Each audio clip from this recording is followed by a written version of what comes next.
Okay, I had to kind of redo this intro here because this video was getting to be too long. So I ended up breaking up this video into two different sections. So this whole video is about essentially how to become a millionaire starting from scratch. Whether that is, somebody coming out of college with a college degree, getting a pretty good job, making between $75,000 plus. I know that's not for everybody, but it is where some people are, and they just don't have the personal finance background to take advantage of some of the things that are starting early on. And if you're starting in your career, the most valuable thing that you have is time. And so you really want to take advantage of that time and exponential value of the time value of money.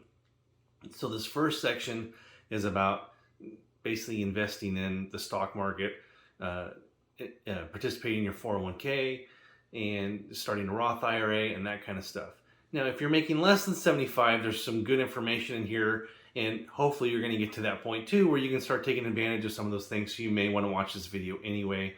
And then the next section kind of goes more off of what we were talking in the last video series about how to start from scratch, kind of taking more of that minimum wage, somebody making under 75, so starting from about 30,000 on up. How to do a side hustle, how do you start from $100, how do you save that money up and create a multi-million-dollar estate. And so we're going to work on that too. That's going to be the second video, and when this video is done, there should be a link to that video as well. So if you like these ideas, you like these concepts, and you want to understand more than just what's involved with a cost of living, then just help me triple D this video. We want to define the video by smashing the like button. It helps with the YouTube algorithm. Hit the bell notification, be notified of new videos that come out. And then of course we want to help me develop this channel and subscribe. Please, I need some subscribers. This is a new channel. And then most importantly, help me deliver this message to other people. Just share it with somebody who you think might benefit from this information. So let's get started.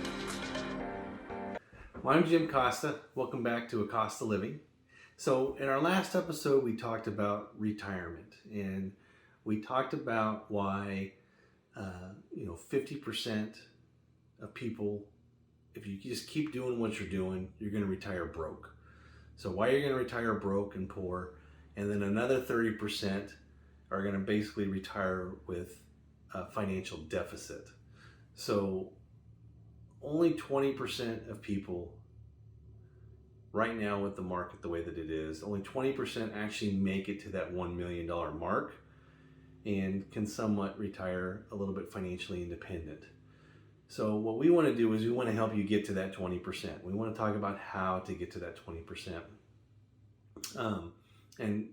The last episode we talked about taking that side hustle and just $100 a week, and then how do you take that $100 a week and turn it into a $1 million portfolio or $1 million net worth. And we're going to show you how to do that today. So the other thing is that I want to cover is not only how to do all this, but we're going to kind of break this down into two different things. In my last video, we had the FIRE acronym on the side, which stands for Financial Independence, Retire Early. So I wholly believe in that acronym, Financial Independence, Retire Early. But with that acronym, there's also a FIRE movement. Now the FIRE movement I don't necessarily believe in. And essentially what the FIRE movement is, just to kind of quickly summarize it here, is basically financially starve yourself. And there's also some other things I don't like about the FIRE movement is it tends to be more for the higher end individuals, individuals that are making more money. So if you're in that $75,000, $100,000 income bracket, and essentially what I mean by starving yourself financially is they want you to live on about 30% of your income. So if you're making $100,000, you're living on $30,000, and you're taking that $70,000 difference and you're investing it. And the idea is, you put $70,000 in investments for the next 10 years. At 8%, yes, you'll have $1 million,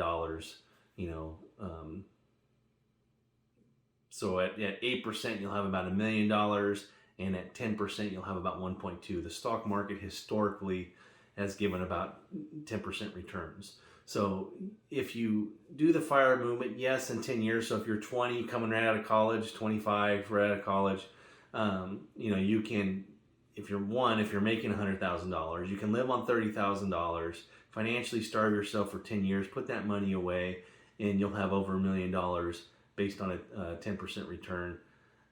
The problem is you've lived on $30,000 for your whole life, and that $1 million is able to survive based on a 4% rule. It's going to throw you at about $40,000, $45,000 of living expenses. So you've never been able to actually enjoy the income that you've generated. You've never been able to live on that $100,000 in income.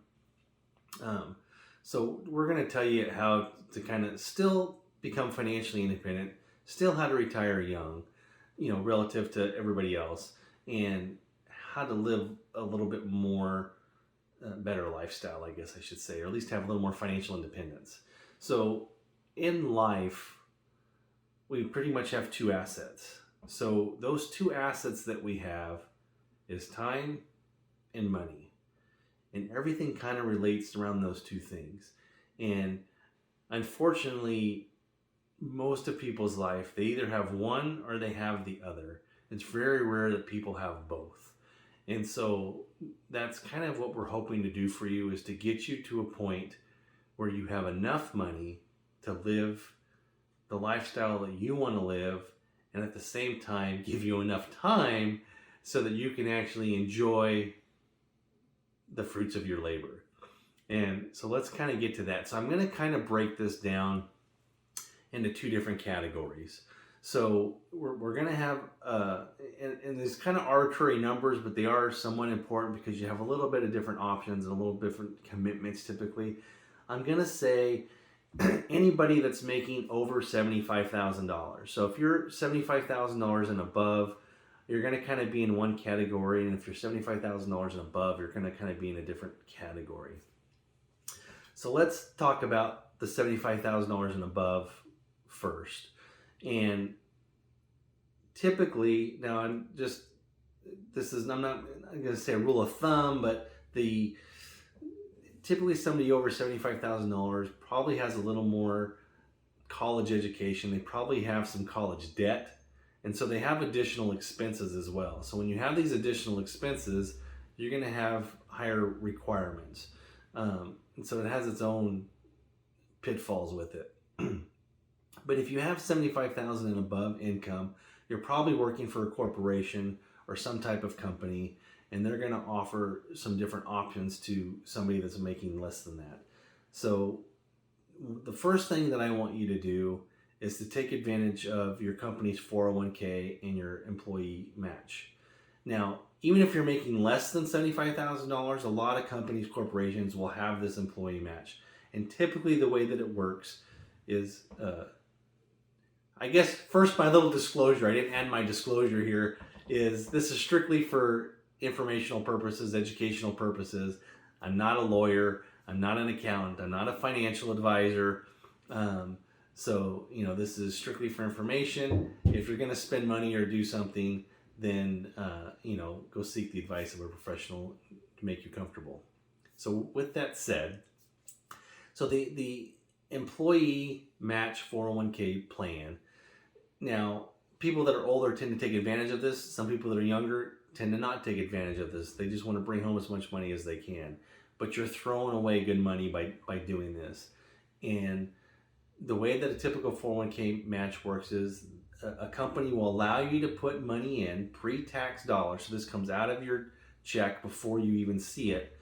And a lot of times they will match whatever you put in up to a certain point.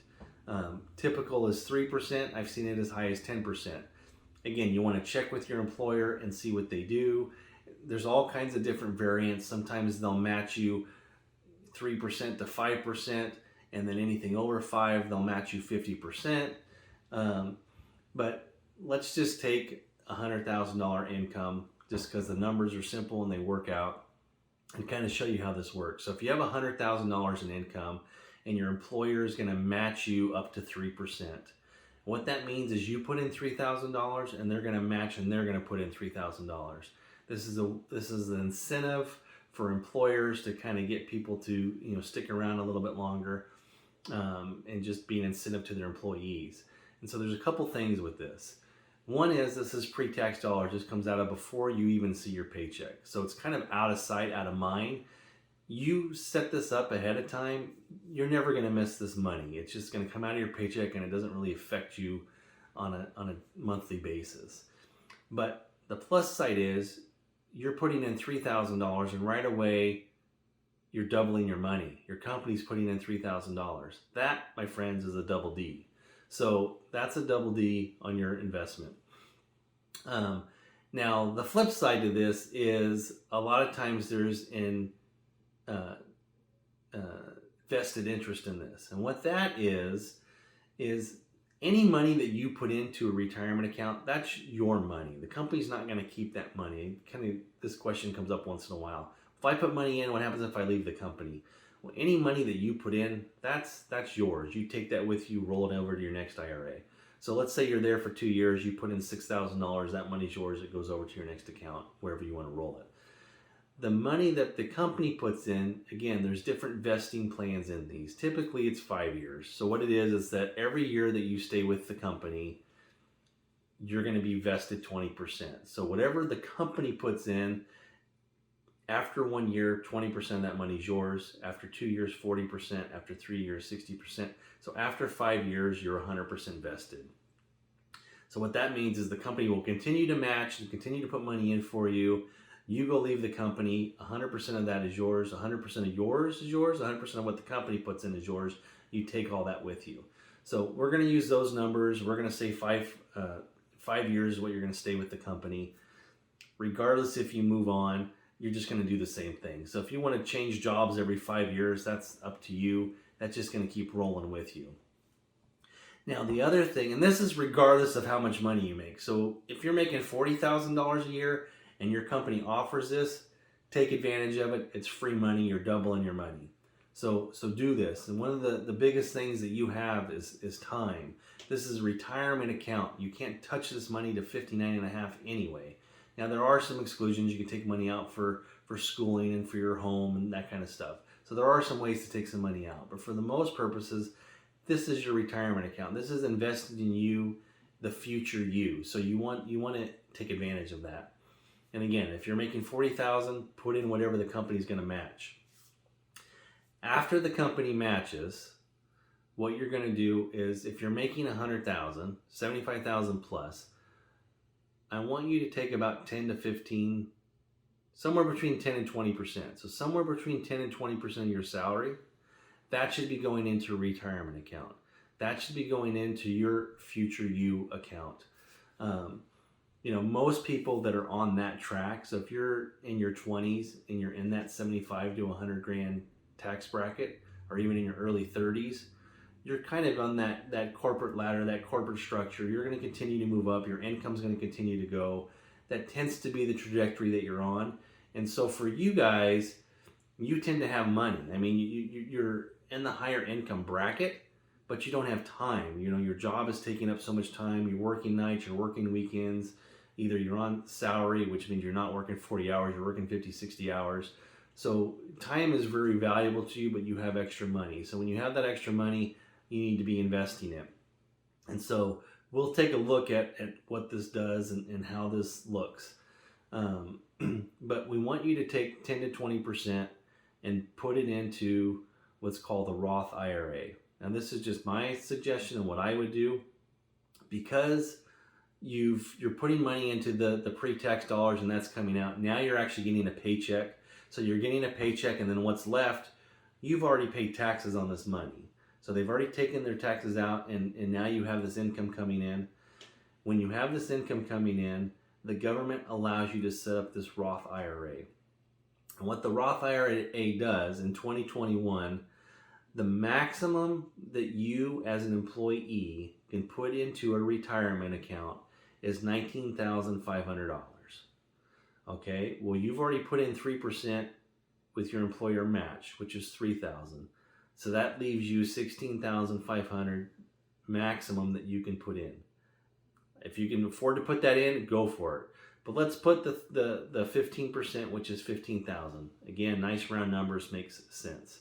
So you're putting in the 3% with your employer match. Your employer's matching it, that's 6%, and you're putting in 15%. So now you've got 21% going into a retirement account. And the beautiful thing about a Roth IRA is the way that it is set up right now, the government says because you're putting after-tax dollars in, this is money you've already paid taxes in, all of the growth of that retirement account, all the money you put in, all of the growth, everything that goes in, it's all tax-free. So when you go to retire, you can pull that money out tax-free. There's no capital gains and there's no taxes in it. That's a huge advantage. It's a wonderful thing. You know, I think they see the writing on the wall with Social Security and everything else, and they're trying to encourage people to invest in themselves and invest in their futures. So we're going to look at the numbers, and we're going to kind of go over to the computer screen now, and I'm going to show you how that works. And then next to that, we're going to go into the next thing that I want to talk about, and this is for everybody, but probably more advantageous for people making under $75,000, because let's face it, if you're not putting in $15,000-$20,000 into the stock market, this is how 90% of people retire, is by going that route. And you know, let's face it, most people, that's all they're making. You know, so if you're only making $40,000-$50,000, you don't have $20,000 to put in the stock market because you got to live.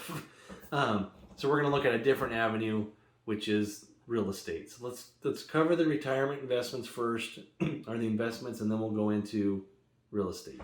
Okay, so now we're looking at the employee match. So this is your $100,000. You're putting in a 3% contribution. Your employee or your employer is matching you $3,000. So you got $6,000 a year going into this retirement, which is the equivalent of $500 a month. So let's take a look at what this does. And then you also got a 15% going into your Roth IRA. You have $15,000 going into your Roth IRA.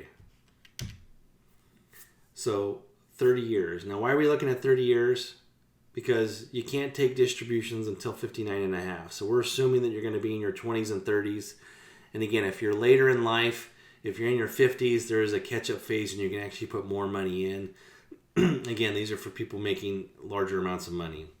And this is why we're looking at 30 years and why we're looking at the stock market. So this is the S&P 500 index. So the S&P 500 index is basically the top 500 companies. Got started back in 1926 when it was just the top 90 companies, and now it's expanded. So this goes through January 73 to December 2016, which happens to be the year I was born, 73. But anyway, we're looking at why we're doing this long term. If you're going to invest in the stock market, we have to take a long-term approach to this. You know, there's a lot of other videos out there and people talking you how to make money quick at the stock market. That's not me. That's not what I'm teaching. That's not what my philosophy is. If you want to make money quick, go watch another video. If you want to set yourself up for retirement in the long run, this is the way to do it. And this is why. So these are rolling returns. So what this is that 1 year in the stock market. So at any given year in the stock market can be down 43% or it can be up 61%. You know, you can't guess this. You know, so it's just kind of, if you're into it for the short term, where are you going to be? Are you in the up market or are you in the down market? You know, so I don't invest for short term. Anything that we invest in, it's always long term. Where's this stuff going to go 10, 15 years down the road? As you can see, once you start getting to a 5-year, you're taking out a lot of that flexibility because you're taking the highs and the lows and you're kind of averaging that out. You're getting the rolling return. This is at any given 5-year period. So you take every single 5-year period and you're at the worst case scenario, 6.6% is bad, 30% high. You go to 10 years, 15 years. Once we get to 15 years, any 15-year period in the stock market, if you were invested for 15 years, the worst that it did was 3.7%, and the high is 20%. Once you go to 20 years, you're taking out a little more flexibility. You're taking out some of those highs and some of those lows, and if you're investing in the stock market for the long term, the worst it's ever done is 6.4%, and the best it's done is 8%. So, on average, since 1926 to now, the stock market has returned somewhere between 10 and 11% over the long run. And again, that's what we're going long run. And in the long run, based on 10%, you have your 401k that the company put in at 6% interest.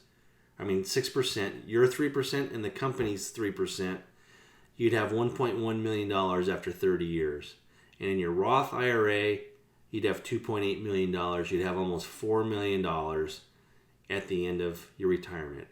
And this is putting 15% away. Actually 18. So the 3% you put in the 15.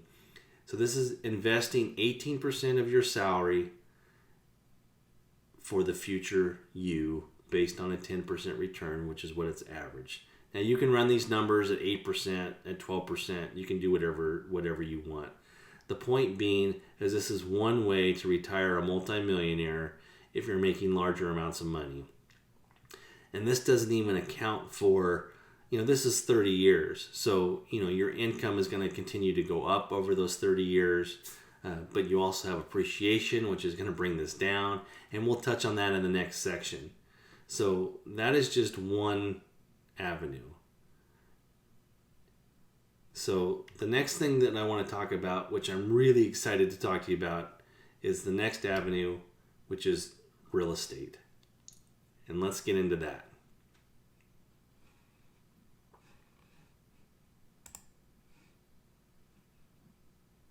So that's kind of a quick summary for somebody that's starting out that maybe is just unaware of some of these things. Take advantage of them. Look, I used to work for Prudential in another life.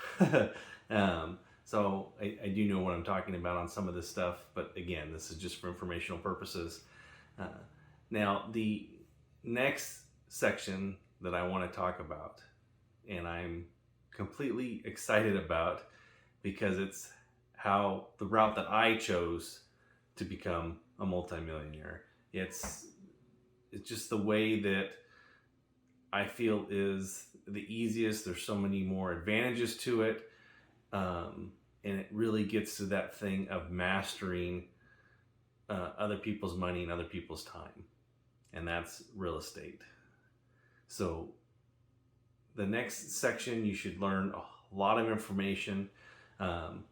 Some of the things that we talk about is really for somebody starting out. And so when you're starting out, you don't own a home, you don't have anything, so we're going to teach you how to get into the first home, and it will be an asset, not a liability. So we're going to get you into an investment property, and then how to kind of grow from there. Now, my whole channel is geared more towards real estate. That's what this channel will be more about.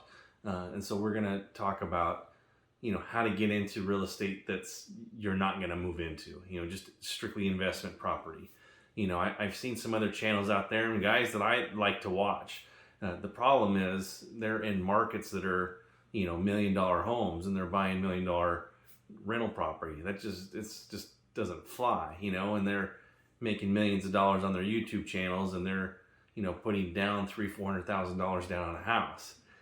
The average person can't do that. So this is kind of geared more towards the average person, how to get in with kind of a little bit of down payment, as little as possible. Now, obviously, if you're in this higher income bracket, you're going to go more towards your typical 20% down and buy it as an investor versus moving it in as an owner-occupy. But for the next section, we're going to get into the owner-occupy, and then we'll have other videos down the road of just what to look for and how to buy in different areas.